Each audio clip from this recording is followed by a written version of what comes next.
పెళ్ళాం అనేది మొగుడు నువ్వు నాలాగానే ఉండాలి, మొగుడు అంటాడు నువ్వు నాలాగానే ఉండాలి, తల్లి అనేది మీరిద్దరు నాలాగా ఉండాలని.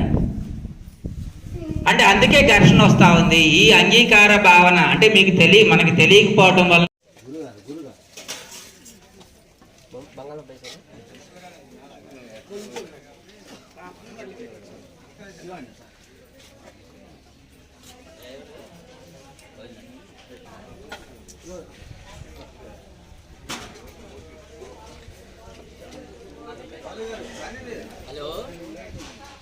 ఎంతోమంది వాళ్ళ జీవితాలు మార్చుకున్నారు.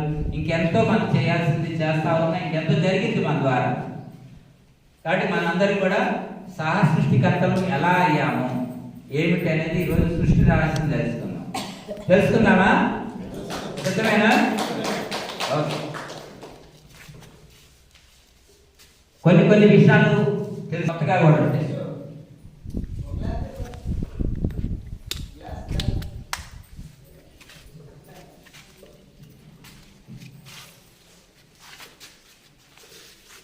తప్పుకుంటాను తర్వాత కొద్దిగా రాసిన తర్వాత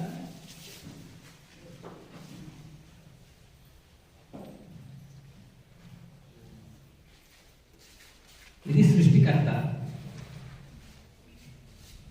ఈ సృష్టికర్త మనం అంటాం కదా, ఈ సృష్టి అంతా కూడా ఎప్పుడుదంటే అనాది, దీనికి ఇంకేం లేదు. దీన్నే ఆది పర శక్తి అంటారు.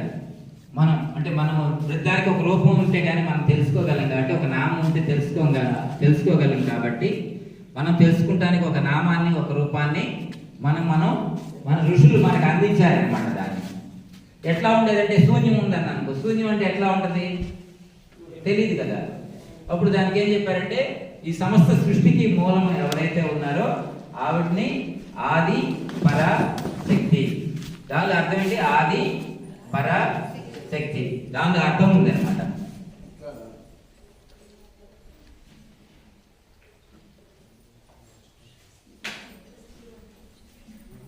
ఆది పర శక్తి 3 భాగాలు ఉన్నాయి దానిలో.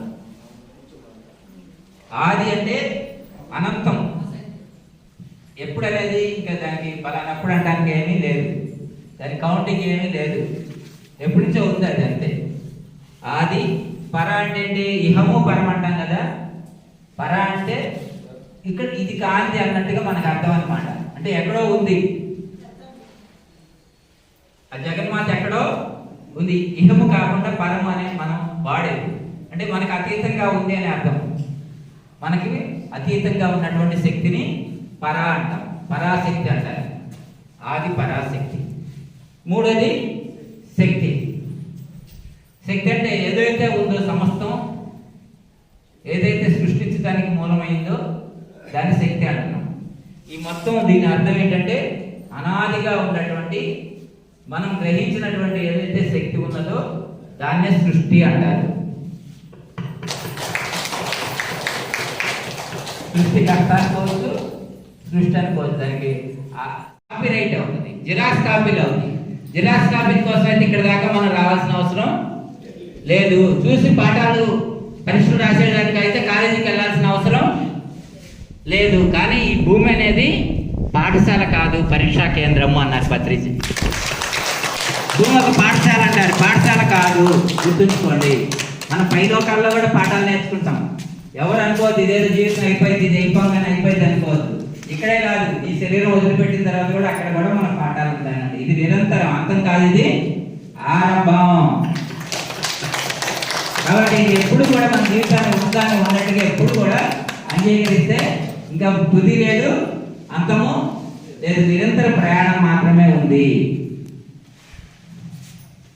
ఇలా ఏం చెప్పారంటే ఆ స్వామీజీ ఏం చెప్పారంటే ఈ భూమి మీద మానవులు తగ్గాలంటే ఒకే ఒక పరిష్కార మార్గం ఉంది.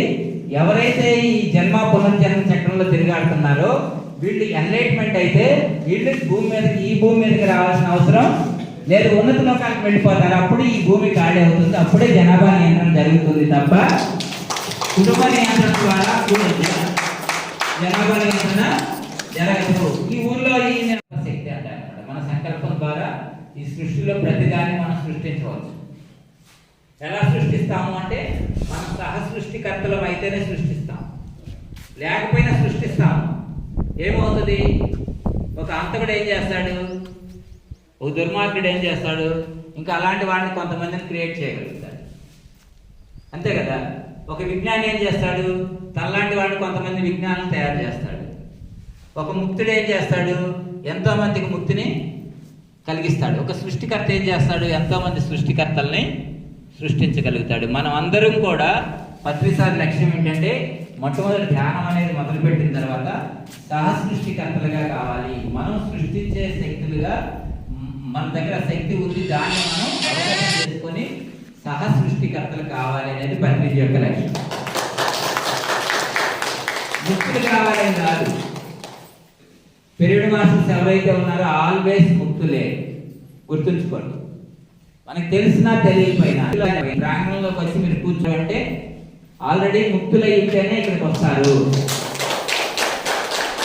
మా కార్లో సార్ వచ్చారు, ఆయన చెప్పాడు, ఆయన అనుకుని చెప్పాడు కార్లో,